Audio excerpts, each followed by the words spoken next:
Well, Emre Ersen joins us now in the studio. He's an associate professor of international relations at Marmara University here in Istanbul, specialising in Russia and Eurasia. Emre, always good to have you with us now. As Andrew was saying there, the words that came out of this gunman's mouth as he was shooting the ambassador were, don't forget about Aleppo, don't forget about Syria. Is that going to have some effect, do you think, on Russia and Turkey working together to try and bring peace to that particular city? Well, definitely the assassination of Ambassador Karlov is a very significant development in terms of Turkish-Russian relations, especially when we consider that the two countries are currently in a reconciliation process.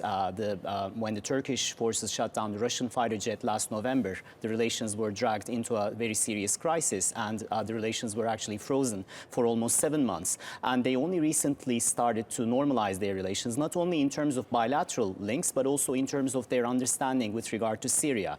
And I think it's quite meaningful that today the foreign ministers of Turkey and Russia, together with the Iranian foreign minister, are in Moscow discussing the current situation in Syria. So it will definitely have some implications for Turkey's relationship with Russia with regard to the situation in Syria. But I think it's actually going to strengthen the cooperation between the two countries. And isn't that interesting as well, that at this particular point, after such a horrific crime, what it does is drive the countries together in sort of solidarity rather than driving them apart. And that's important, especially if they're due to bring peace to Aleppo and to Syria. Well, of course. I mean, when we take a look at the official messages coming from both the Turkish side and the Russian side, I think they were also quite strikingly similar.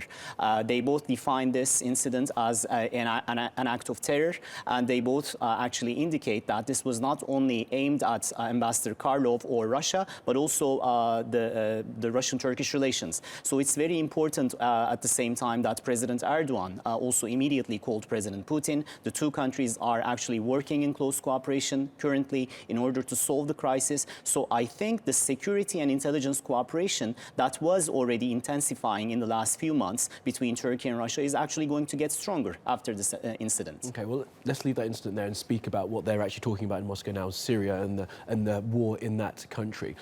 How is the rapprochement that you've talked about between Russia and Turkey going to change the game on the ground in Syria, do you think?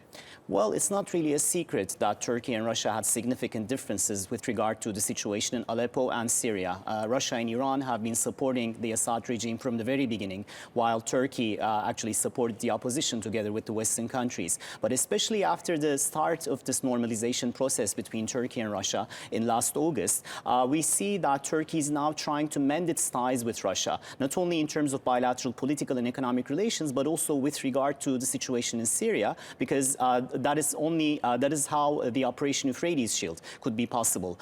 Turkey's cross-border military operation, which is still going on in Syria currently. So Turkey is aware that it needs to continue this close cooperation with Russia in order to reach the goals of the Operation Euphrates Shield. And the most important goal is actually to prevent the emergence of a separate Kurdish entity in northern Syria. So I think Turkey will continue this close cooperation with Russia over Syria in the short term. Okay, Emre Ersen from Marmara University, always a pleasure. Thank you very much for coming on. Thank you.